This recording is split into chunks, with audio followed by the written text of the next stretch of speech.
Hello, my name is Xavier, and piano is one of my many hobbies. This video is about recording piano on a budget. I wanted to record some of my favorite melodies, and I went through a learning process, and I thought that what I learned might be useful to other people, so I decided to put together this video. I always had acoustic pianos, uprights, and that's what I started with. But very quickly I realized that it was not going to work. First, you need good microphones, maybe more than one, they are expensive, maybe other things as well. But more than anything, you need silence. I live in a city, we are all at home with the pandemic, so no way. All in all, I decided to change heading completely, and I thought, why not to try a digital piano? Is it practical? Are they okay if you are on a budget? So off I go. I want to buy a digital piano. I was completely new to the world of digital pianos and I was amazed. There are many channels here on YouTube talking about pianos. There's one called The Piano Forever that I recommend you. It was very helpful to me. But this is like anything else. You can spend as much money as you want on a digital piano.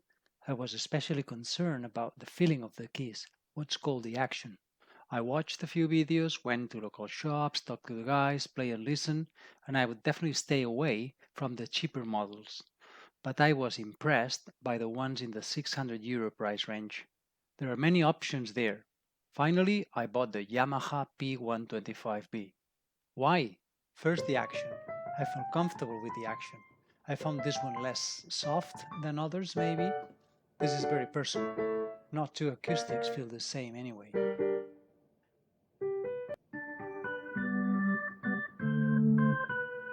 Secondly, the sound of the standard grand piano. It comes with many sounds, including 4 different grands, but the standard grand, I love it. It has 2 output jacks for headphones.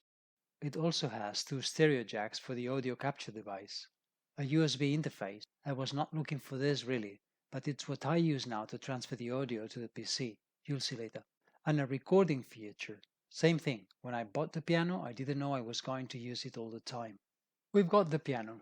I also bought an audio capture box, Alessi's Core one, which came along with a free license for Cubase Virtual Studio software.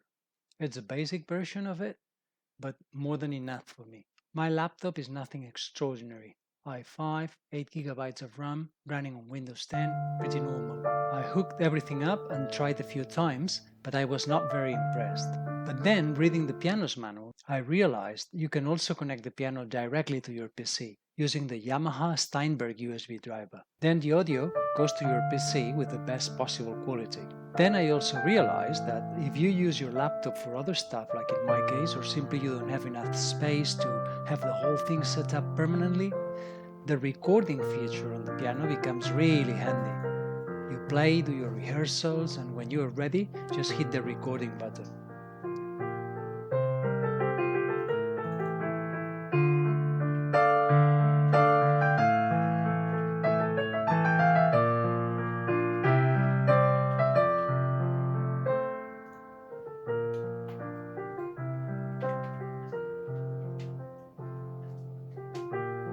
Once you're happy with the rendition, you get everything set up and transfer the recording.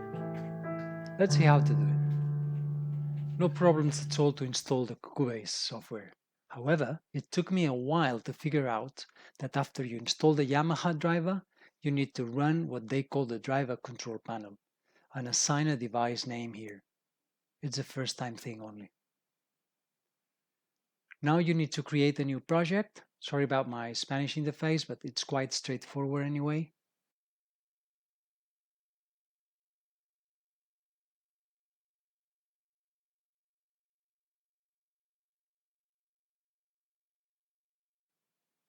Go to project configuration. These are my settings, and this I changed to 24 bits. Now, this is important. You go to device configuration and select here on Virtual Studio Audio System the Yamaha option.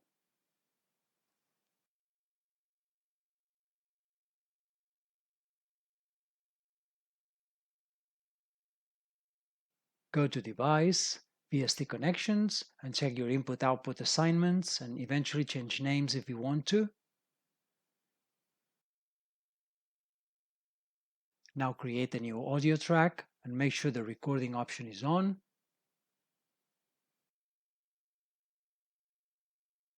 Click on the record button here on Cubase and then press play on the piano, and there you go. The volume on the piano has no influence, by the way. And your piano is being recorded. Then you'll be able to use everything Cubase has to offer to edit and improve your audio track. There are plenty of Cubase tutorials out there. I recommend you to add at least some basic audio production tricks. Why? Well, if you compare your track with commercial tracks, you will say, hold on, something is going on. Commercial tracks sound better, louder. There's a whole world behind audio production, but there are a few simple things you can do to improve your audio track.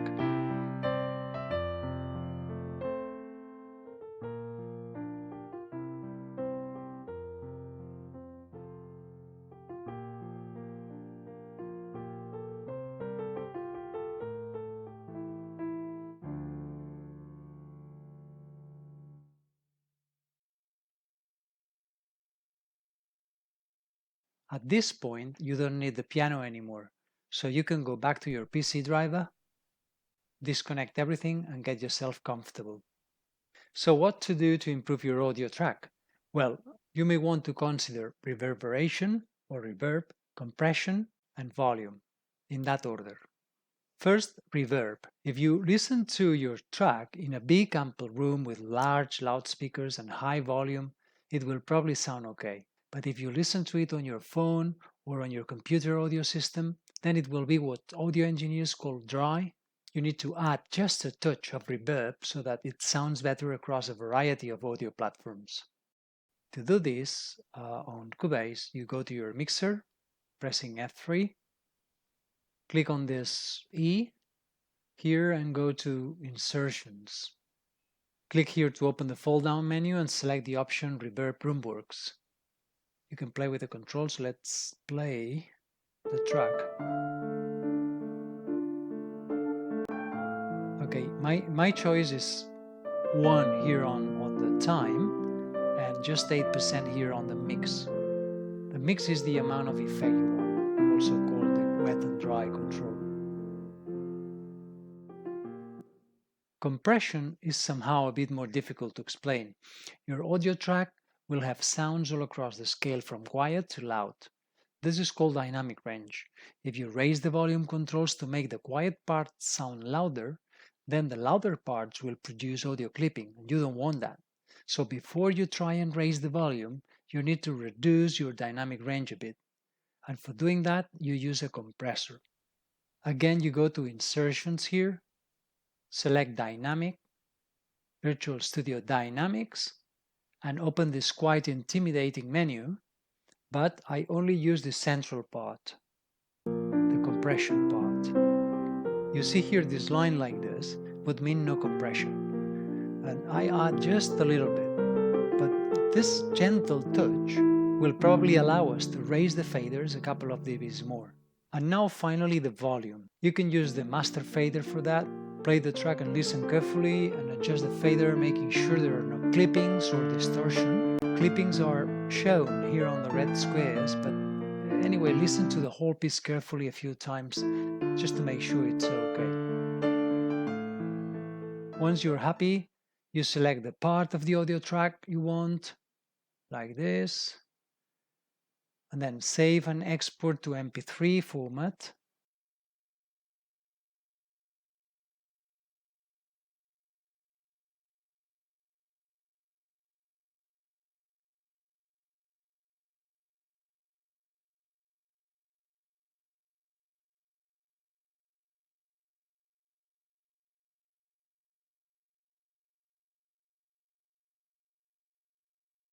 When I do it, I select MP3 format here and top quality and highest sampling rate here, just in case.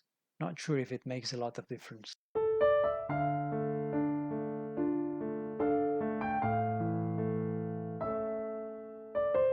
Okay, that's it. I hope it makes sense.